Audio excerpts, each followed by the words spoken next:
Olá, eu sou a enfermeira Alice Nayara Brito e hoje vou falar para vocês sobre o planejamento familiar.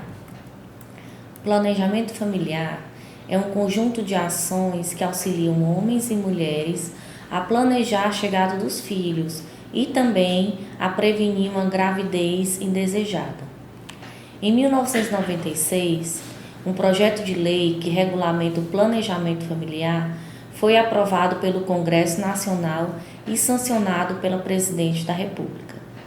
A lei estabelece que as instâncias gestoras do SUS, em todos os seus níveis, estão obrigados a garantir à mulher, ao homem ou ao casal, em toda a sua rede de serviços, assistência à concepção e contracepção como parte das demais ações que compõem a assistência integral à saúde. Planejamento familiar deve ser tratado dentro do contexto dos direitos reprodutivos, tendo, portanto, como principal objetivo garantir às mulheres e aos homens um direito básico de cidadania, previsto na Constituição brasileira, o direito de ter ou não filhos. É importante salientar que o planejamento familiar, com conhecimento dos métodos e livre escolha, é uma das ações da política de assistência integral à saúde da mulher, preconizada pelo Ministério da Saúde desde 1984. Portanto, dentro dos princípios que regem esta política, os serviços devem garantir acesso aos meios para evitar ou proporcionar a gravidez, o acompanhamento clínico ginecológico e ações educativas para que as escolhas sejam conscientes. No que concerne à anticoncepção, os serviços de saúde devem fornecer todos os métodos anticoncepcionais recomendados pelo Ministério da Saúde. Ao mesmo tempo, os profissionais de saúde devem empenhar-se em bem informar os usuários para que eles conheçam todas as alternativas de anticoncepção e que possam participar ativamente na escolha desse método. A atuação do profissional de saúde na assistência à anticoncepção envolve necessariamente 3 tipos de atividades: as atividades educativas, o acolhimento e atividades clínicas. Deve-se ainda promover a interação dos membros da equipe de saúde, de forma a permitir a participação dos diversos elementos nessas atividades, de acordo com o nível de responsabilidade requerido em cada situação. Agora eu vou falar para vocês das atividades educativas. As atividades educativas devem ser desenvolvidas com o objetivo de oferecer à clientela os conhecimentos necessários para a escolha e posterior utilização do método anticoncepcional mais adequado para cada mulher. As ações educativas devem ser preferencialmente realizadas em grupo, precedendo a primeira consulta, e devem ser sempre reforçadas pela ação educativa individual. A linguagem utilizada pelo profissional de saúde nessa atividade educativa deve ser sempre acessível, simples e precisa.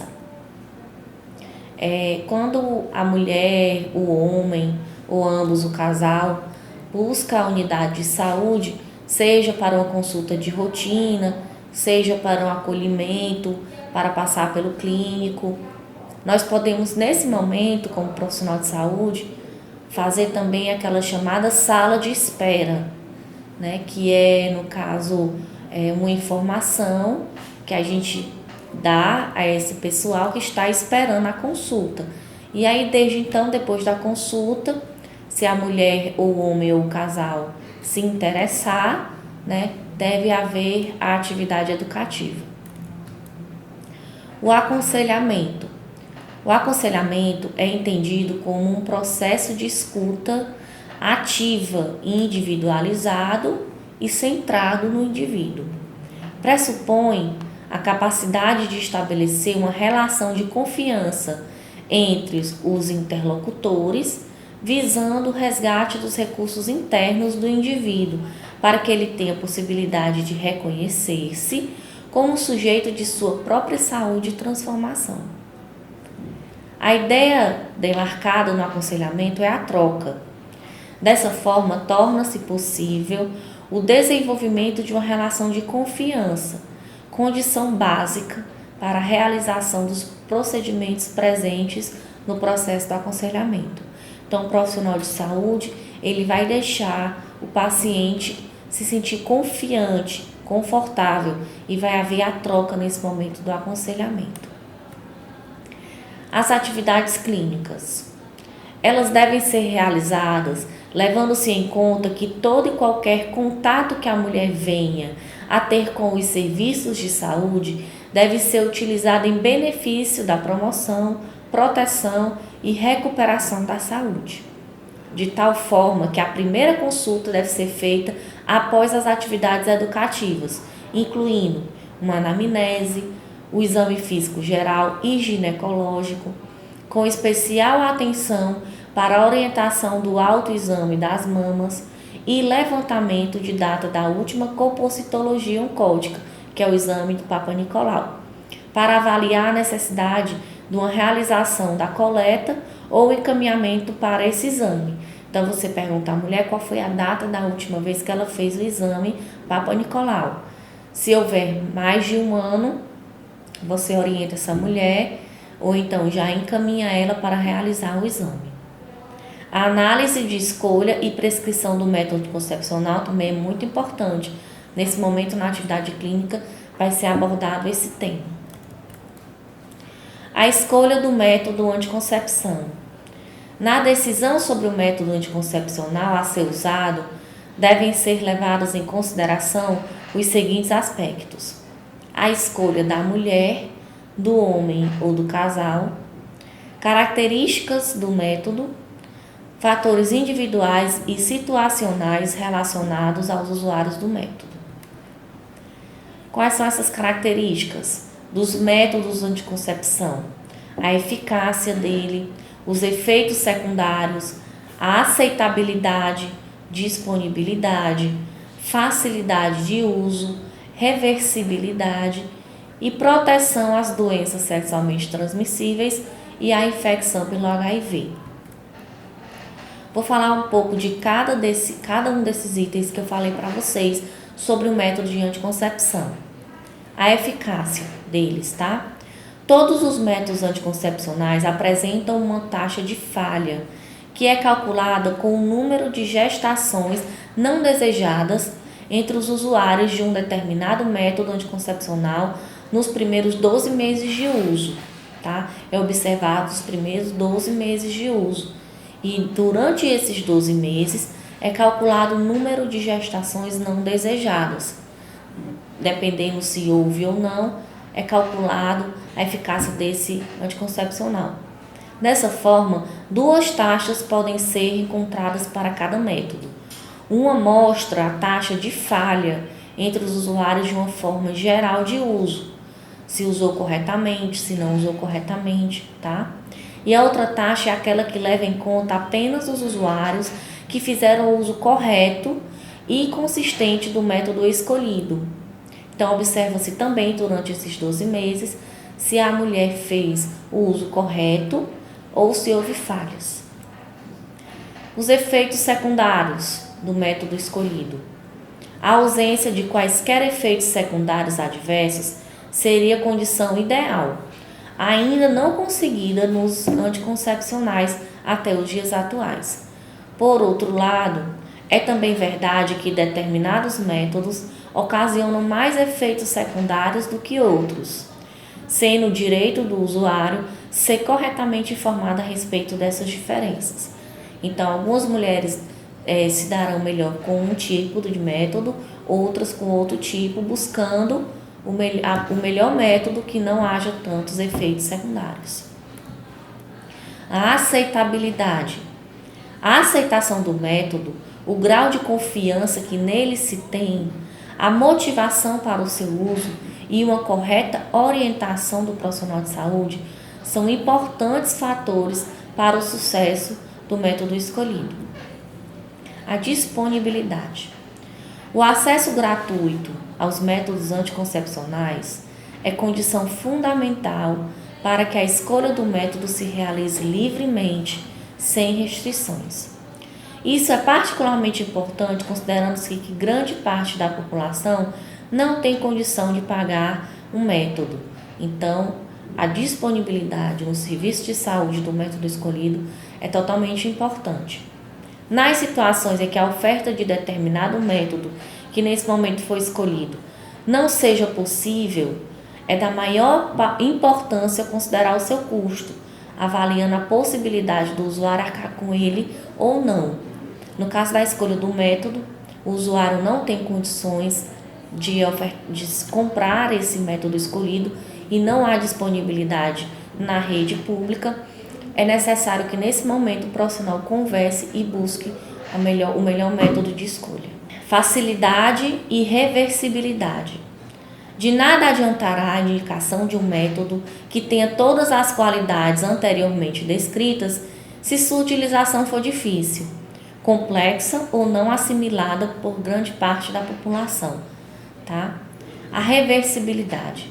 O ideal é que os métodos anticoncepcionais sejam completa e imediatamente reversíveis e que, uma vez interrompido o seu uso, haja uma recuperação total da fertilidade correspondente à faixa etária do usuário. Então, o paciente não se deu bem com o método, ele tem que ser totalmente reversível para que haja a introdução de um novo método, evitando assim uma gravidez indesejada. Proteção às doenças sexualmente transmissíveis e à infecção pelo HIV.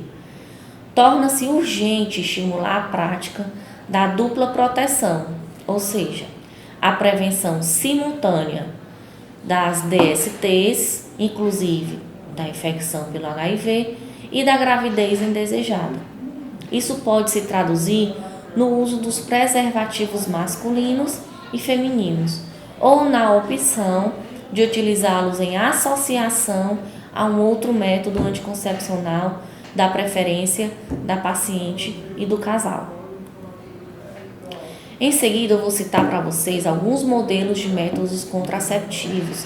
Não todos, mas eu vou citar alguns que podem ser encontrados na rede pública e que o aconselhamento do profissional de saúde também vai ajudar nesse método. Como o método Ogino-Canals, que é a conhecida tabelinha, tá?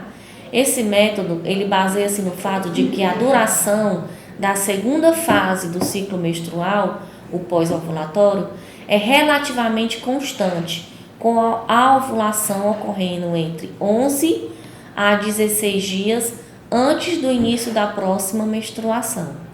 Então, o cálculo do período fértil da mulher é feito mediante a análise do seu padrão menstrual durante 6 a 12 meses. Então, é observado o período menstrual dessa mulher durante 6 a 12 meses. A mulher que quiser usar esse método, ela deve ser orientada para registrar durante pelo menos 6 meses a 12 meses o primeiro dia de cada menstruação. Como é que é feito esse teste, esse método da tabelinha? A mulher deve verificar a duração de cada ciclo, o número de dias, contando desde o primeiro dia da menstruação até o dia que antecede a menstruação seguinte, ou seja, o último dia do ciclo. Verificar o ciclo mais curto e o mais longo. Um mês, a mulher teve um ciclo de 25 dias, no outro mês ela teve um ciclo de 31 dias, né? E assim ela vai verificando quantos dias tem cada ciclo durante o mês. Então, nesse momento, eu vou calcular a diferença entre eles. Se a diferença entre o ciclo mais longo e o ciclo mais curto for de 10 dias, a mulher não deve usar esse método, certo? Então, é um método um pouco complexo, tá? A mulher, para iniciar esse método, ela tem que esperar de 6 a 12 meses verificando todo o seu ciclo, tem que ser feito todo este cálculo, tá?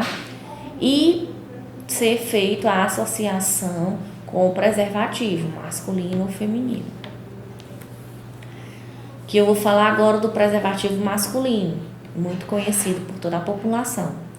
Consiste em um envoltório de látex que recobre o pênis durante o ato sexual e retém o esperma por ocasião da ejaculação, impedindo o contato com a vagina, assim como impede que os micro-organismos da vagina entrem em contato com o pênis, ou vice-versa. É um método que, além de evitar a gravidez, reduz o risco de transmissão do HIV e das DSTs.